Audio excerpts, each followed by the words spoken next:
कोणाही व्यक्तीने कोणत्याही फळाची अपेक्षा न करता कार्य करत राहणे महत्त्वाचे आहे, कारण प्रामाणिकपणे केलेल्या कर्माला फळ देणे हे परमेश्वराचे काम आहे.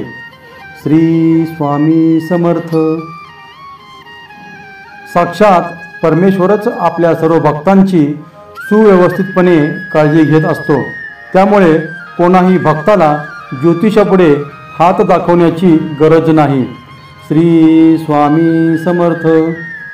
नेहमीच दुःखाचे रडगाणे गाणाऱ्या व्यक्तीच्या दारावर आलेले सुख हे बाहेरूनच परत जाते.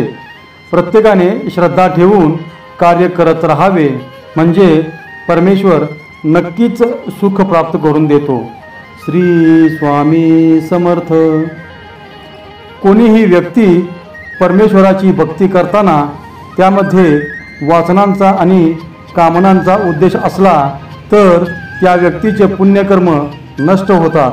त्यामुळे भक्ती करताना संयम आणि शुद्धता या दोन गोष्टी महत्त्वाच्या आहेत. श्री स्वामी समर्थ. प्रत्येक व्यक्तीला परमेश्वर असे भरभरून देत असतो की ज्या गोष्टीची त्या व्यक्तीने कधी अपेक्षा किंवा कल्पना केलेली नसते. त्याचबरोबर त्या व्यक्तीला ज्या गोष्टीचे दुःख आहे ते कमी किंवा नष्ट करण्याचे काम स्वतः परमेश्वर करत असतो. श्री स्वामी समर्थ. एखादा व्यक्ती परमेश्वराला स्मरून कर्म करत असताना जे काही योग्य घडत असते ते परमेश्वराच्या इच्छेनेच होत असते असे समजून काम करावे. जी व्यक्ती असे करेल त्या व्यक्तीला सुख आणि समाधान नक्कीच मिळेल.